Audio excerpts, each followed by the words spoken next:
Welcome to the Empower Me Show with Pam Bright. This show is all about honoring you as a spiritual being, having a human experience.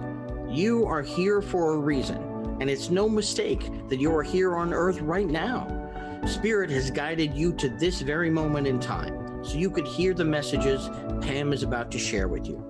She is a multi-dimensional healer, light language channel, transformation coach, wife and mother, committed to helping you discover the tools and practices to empower you to live the best life you can. You get to choose the spirit path you take. You can connect to the spiritual guidance already all around you. Get ready to live a fully empowered life. This is the Empower Me Show. Yes, it is. This is the Empower Me Show, and my name is Pam Bright, and I'm so glad you're here. Yay, we're here once again every Thursday, noon to 1. Welcome, Emily Fisher, to this beautiful program that we have really dedicated to you, the entrepreneur, and to you who are listening and watching, that are really opening to the glory of who you are as spiritual beings having human experiences. So welcome to the show.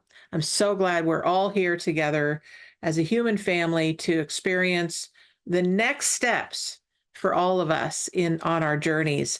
So Emily, thank you so much for coming. I'm so glad that you're here. You are muted, so I would love to hear from you, okay, whenever that's time. Before we get started with that, I am actually going to ground us because I need that for myself.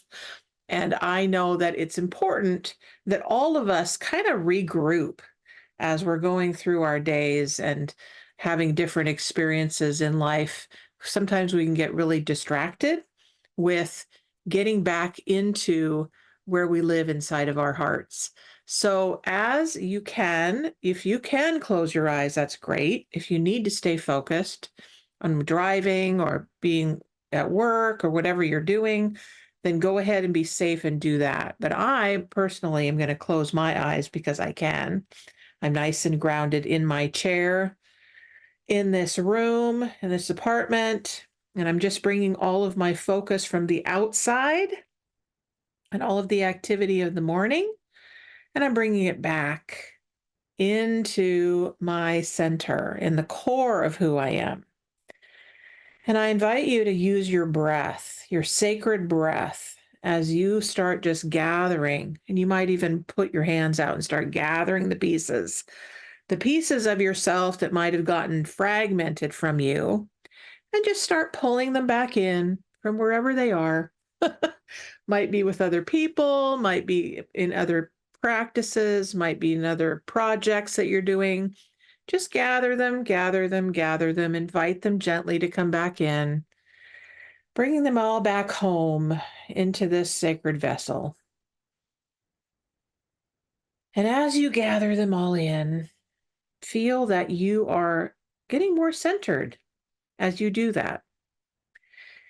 And I invite you to focus on not only your core, but also bring that energy down through your legs and your feet. And bring that energy, if you can, even further down through your feet into the middle of the earth. Just travel it all the way down, like roots of a tree, all the way down through the earth. See if you can find the center, the core, the middle of this beautiful Mother Earth, Mother Gaia. And as you do, you'll notice that there are these huge crystals that hold the earth in place. They help her to stay centered and grounded in herself. She is very vibrant and alive. And so those crystals help to emanate all of her essence out to all of us who are living on her.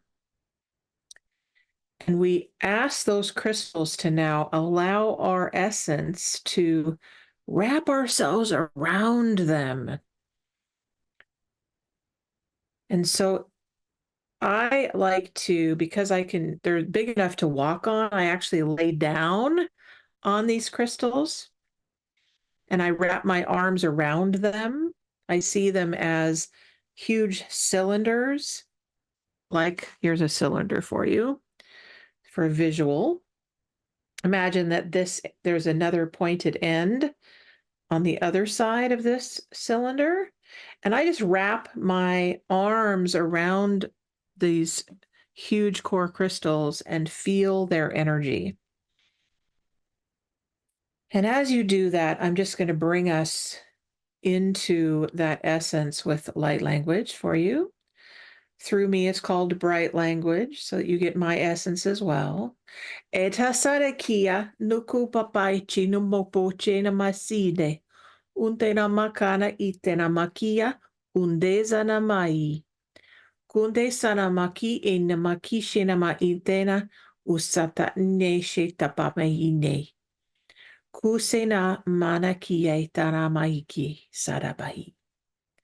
And so I have just requested that these core crystals bring out the energy of the transmissions, the information for those of you listening that you could use in your daily life today from Emily and myself, and also help us to stay centered in who we are as beings of light in bodies.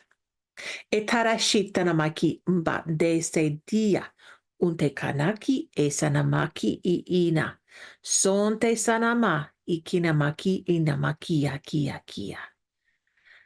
And so then we ask this beautiful energy to come up through the earth with us, back into our physical selves, and allow your breath to bring you back to consciousness, and bring your eyes open, and welcome back. We are back. Here we are. So Emily, yay, you're here. I'm so glad. Thank you so much for having me. Thank you for starting with that. That was a beautiful grounding exercise that I definitely needed as well. So that was awesome. I'm glad. So Emily is here as my support. She is my business coach, and she's also had similar experience for herself in the past with really opening to her own spirituality. And we're coming together as soul sisters and entrepreneurs in the world of awakening to who we are and who you are as a soul on the planet.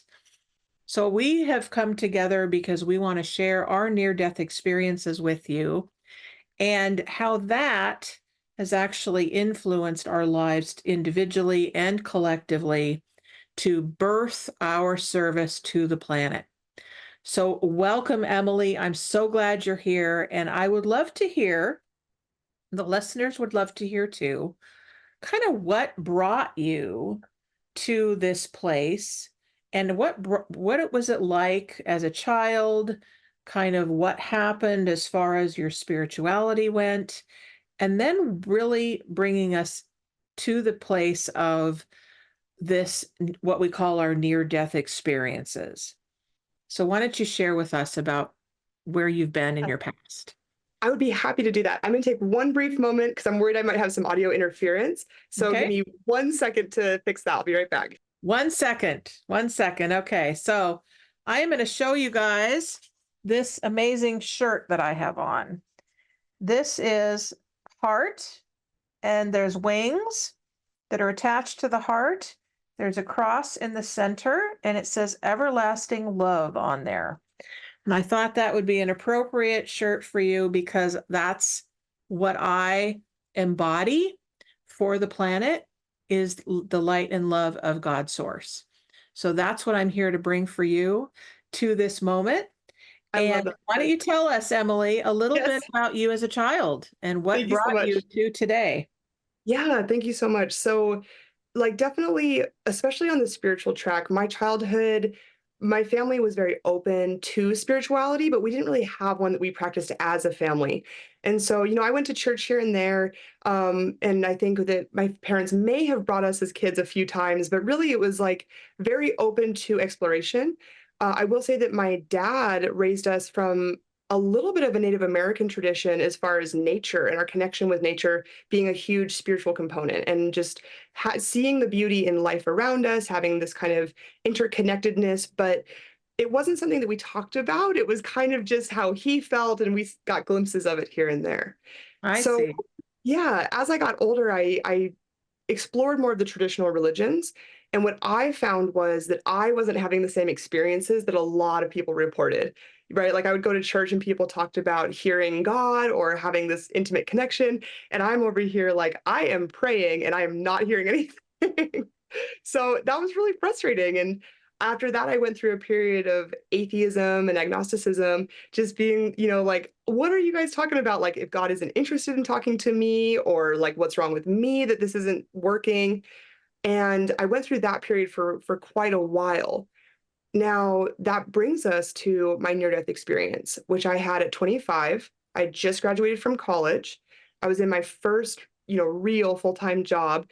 And, I'll spare you the details of what exactly happened, but suffice to say that I had an interaction where I almost died, and I was able to interact with some energy, some force beyond that was very, very clear. I had the decision whether to come back to my body and live or to pass on.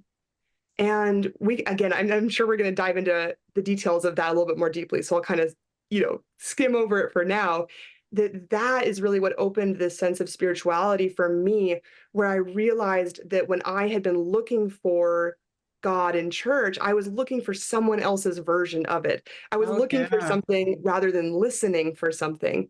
And so that near-death experience is, not only did I get more connected to consciousness and start receiving messages more intuitively, but that was really what, to me, allowed me to realize that it was there all along. I just wasn't really listening within, and that was where those messages were happening.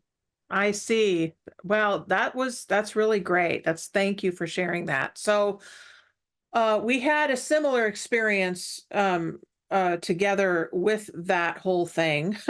Many of us, many of you that are listening, I'm sure also have had experiences that didn't necessarily connect. Like, especially for those of us who went to church and were like, okay, so my family goes to church and they brought me along as a kid. And, I really didn't have much of it was more confusing than anything else. And I was searching for something that I didn't know what it was, and I didn't even know what to call it. And that thing, right? What is that thing? Well, I call that thing that we're looking for going home. That was what I was looking for. Like there was seemed to be some kind of hole in my heart that I couldn't identify, that I really didn't understand. I just felt lonely and I didn't know what to do about it. And so I reached every other thing outside of myself to try and fill that void, right? Drugs, alcohol, men, sex, even women and sex, right? Rock and roll, defiance with my parents, defiance with the law, anything out there that would fill up this void that was inside of me. And that just happened to be my path. Is that, I got to experience all of that. I say I got to. I didn't want to. I didn't know that I needed that, but that's what was presented before me. And so as my path went and opened more, it brought me to the place of realizing, oh, you know what? This thing called alcoholism, putting other substances into my body, really wasn't working. It wasn't making me happy. It wasn't getting me forward in life. I didn't get a deeper connection with God. All those times that I used hallucinogens to try and have an experience that would open me up to this divine, it was great. It was fun, but it didn't do what I was hoping it would do, which was to get that connection. And even though I couldn't name it, that's really what I wanted, that's what the drugs and alcohol were trying to do, was to get me connected. And I just kept searching and it just didn't work. So by the 1980s, after many years of using, that's when I started connecting to Alcoholics Anonymous. And Alcoholics Anonymous has this amazing program, these steps that we get to go through to teach us about life and about ourselves. And one of those steps has to do with connecting to a God that we of our own understanding. Now, I didn't understand anything about God, but there was something that I wanted. And so what this program taught me was that I could connect in my own time with my own way, and nobody else had to agree with me. I could just make it up, right? If all I could do is connect to this statue, for instance, or this crystal, or the doorknob even, or a tree, if that's what my connection was, then that was a great place to start. And so that was how I existed for a long time, was in that place of, okay, there's something out there. And so I kept searching, right? Trying all these different religions, all these different churches, and had some amazing praise. I love praise. I love to have singing and put my hands up, and I still do that, right? But there was still something missing, something missing, something missing, which brought me to, through a lot of different healing and a lot of different personal growth stuff, brought me to my point of breaking, which was needed to have my near-death experience. And so what year was your near-death experience? Mine was in 2015. 15, okay. Yeah. All right. So I had mine a little bit earlier than that. Mine was in 2001. And interestingly enough, the sequence of events happened that mine was in April of 2001, and then 9/11 happened in that same year. And so that was a really crazy year, just really nutso. I don't even remember. It's really a fog to me what happened during that whole time. And I remember thinking when 9/11 happened, like, it was kind of like watching a movie to me. It was like this really, really etheric, kind of otherworldly event that I couldn't connect to it. It was like, what is happening here? I had my own like dialogue inside of myself that seemed to be very different from what other people were having the experience of. And so something had shifted my perception greatly with this near-death experience, which I'd love to talk about. And I'd love you all to also be able to engage with us with this conversation. So if you want to, anytime that we're talking, you can call 1-800-930-2819 and share your own experience of your near-death experience and what has happened for you since that occurred. Because, when we stop being a secret, it's really important that other people know that we've been through it too, right? We don't have to be alone. We don't have to hide it. We don't have to be in the shadows. We can actually be open books and share the light and love of who we are. So let's take a little break, Emily, and then when we come back, we will talk further about this journey that we're on. And those of you who are watching and listening, go ahead and get a little water, use the restroom, get a bite to eat, whatever, take the dog out for, a minute, whatever you need to do, come back and we'll talk some more.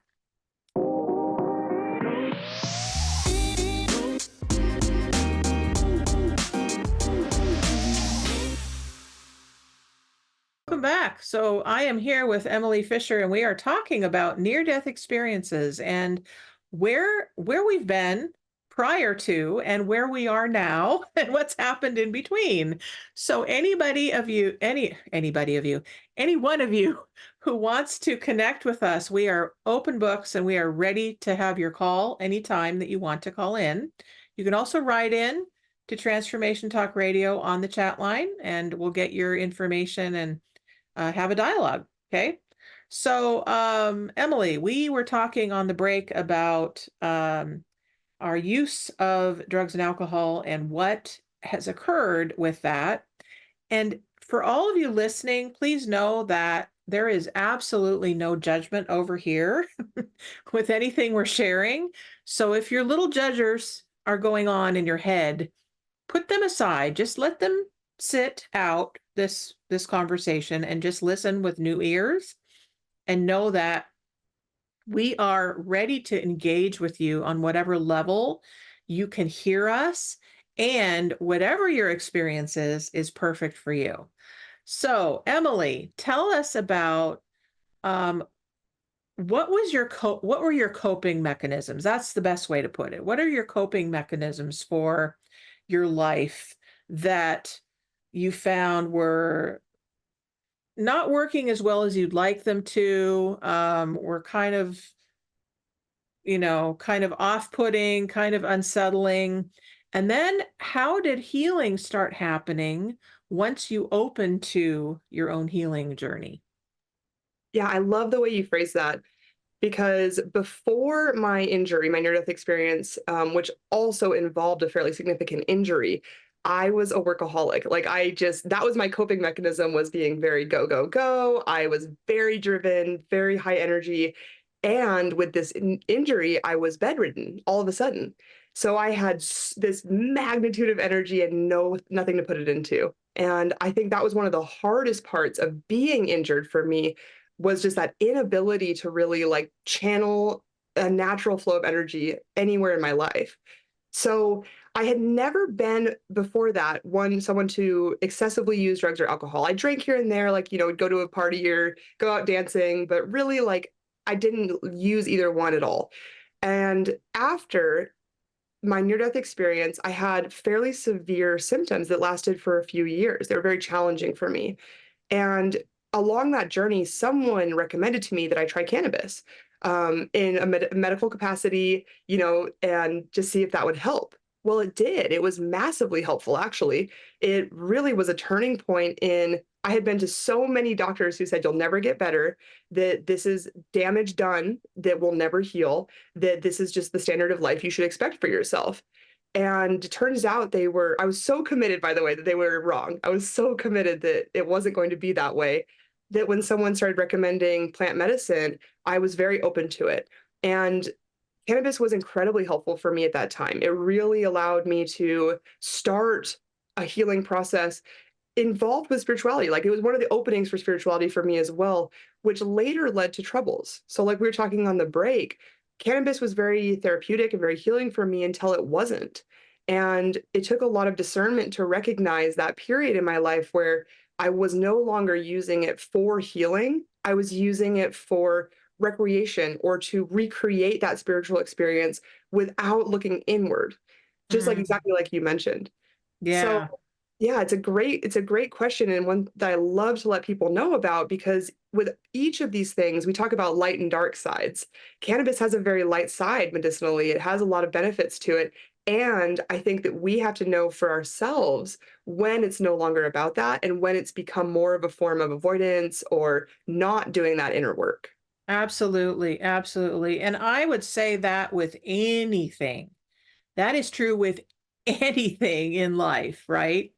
When we use to excess, whether it is a recreational drug, like a street drug, or a prescription drug, or alcohol, or sex, or gambling, or profanity, or overeating, whatever it is that you're doing to avoid something, right?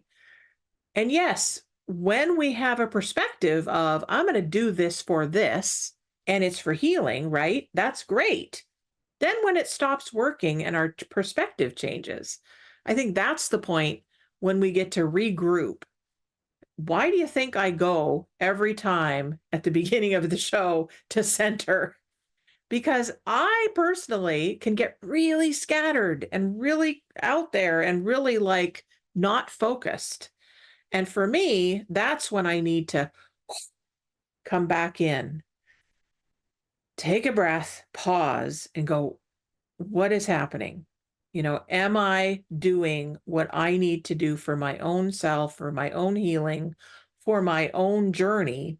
Or am I putting anything out there into me that can stop the flow, right?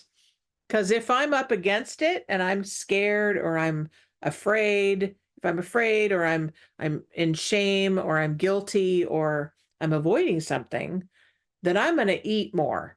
I'm gonna I'm gonna swear more. I'm gonna sleep more, right? Those are kind of the three things that I tend to do to access, to avoid really what's going on. So how do we then, at the point of, oh, okay, we're doing this to excess and it's not working anymore, how do we then shift into a new direction? That would be a great question for a business coach. How do we do I'm that? so glad you asked. Yeah. I was going to say, I'm so glad you asked.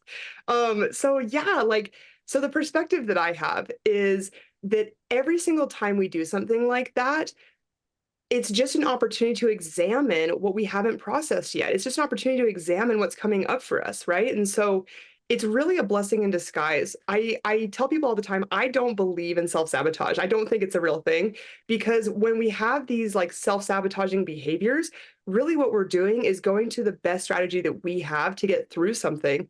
And as we create a little bit of space to see that that's what we're doing, like, oh, I'm overeating because I don't know how else to manage my stress, right? Or I'm overeating because I'm not looking at these areas in my life where I'm misaligned, that creates the space to start taking a different action.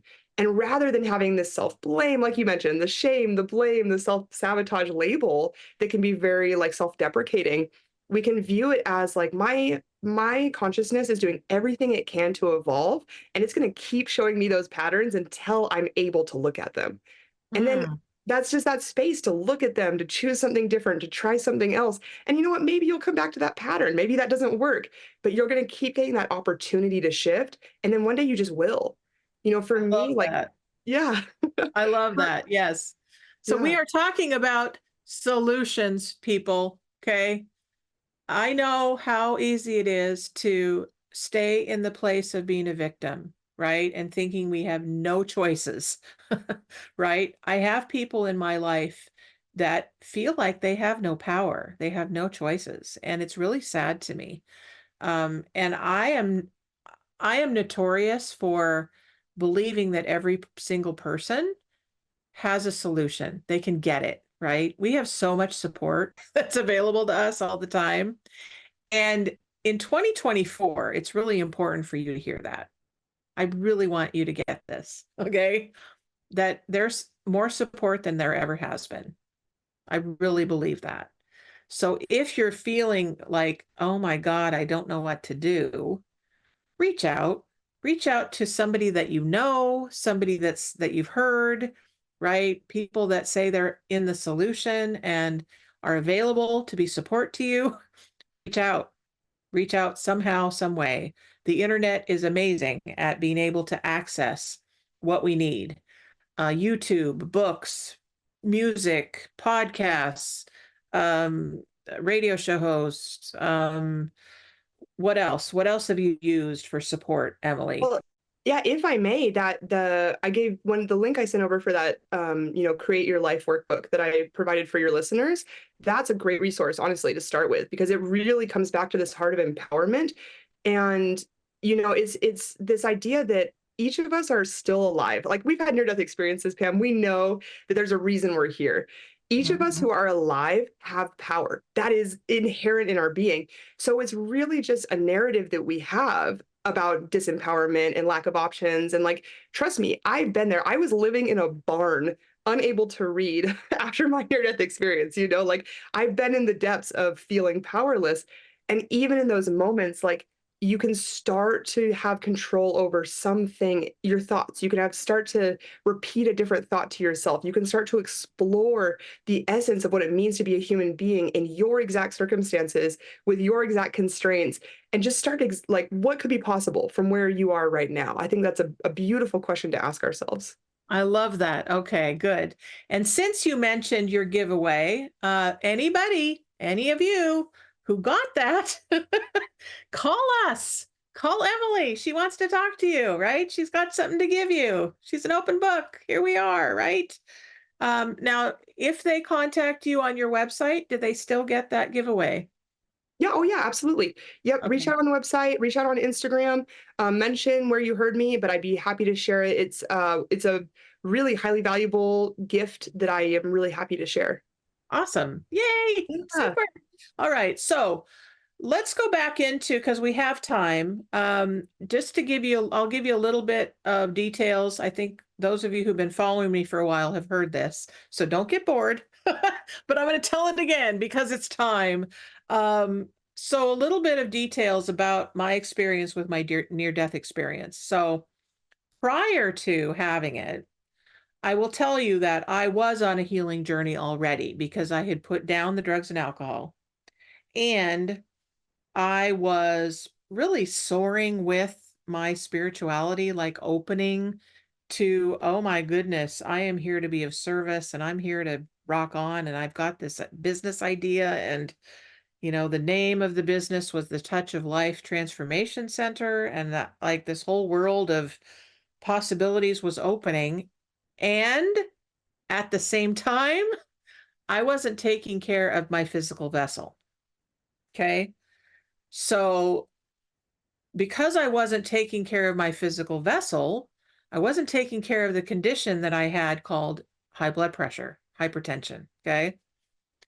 When you don't take care of that condition, it will get you to the place of severe emergency situation, which is what happened for me. Okay.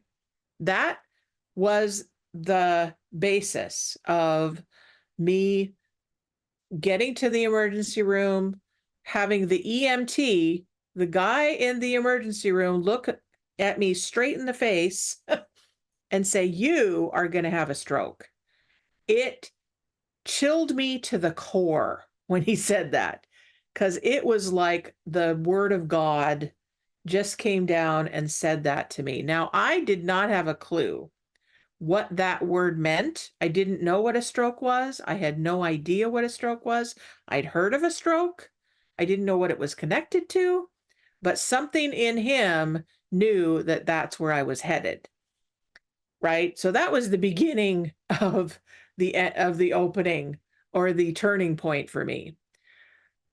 Then look at that. I was already in the hospital, which was also another divine appointment. So all these things were setting me up for this divine appointment to have the stroke in the hospital, then have the brain swell to capacity. So then they had to put me under in order to control the bleeding and control this swelling that just didn't seem to stop. So then I got 10 days where I wasn't conscious. Okay. That, and as it was described to me, that I was nothing but a heartbeat. Okay. So not only was I having this amazing experience myself, but my whole support structure of my family system was also having this amazing experience of, I call it the battle of the light and the dark, or the two spiritual camps. The spiritual camp with Pam and the angels and the guides and the statues, if you will, that my friends were using, and all of the healing work that I was doing on this side. And then the religious camp of my family of origin and the extended family over there. So they were having their own thing. And then David, my new boyfriend, was in the mix of all of this, like going, what is happening? Okay.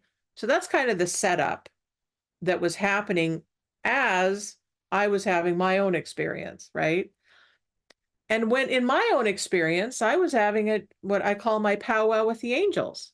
So I was having it, and I didn't know this because I was unconscious, but through recall, which often happens when people have these near-death experiences, they come out of that and then they get an aha of what happened, right? So today I have a really, really close contact with the angelic realm, which, by the way, we're going to get a card for that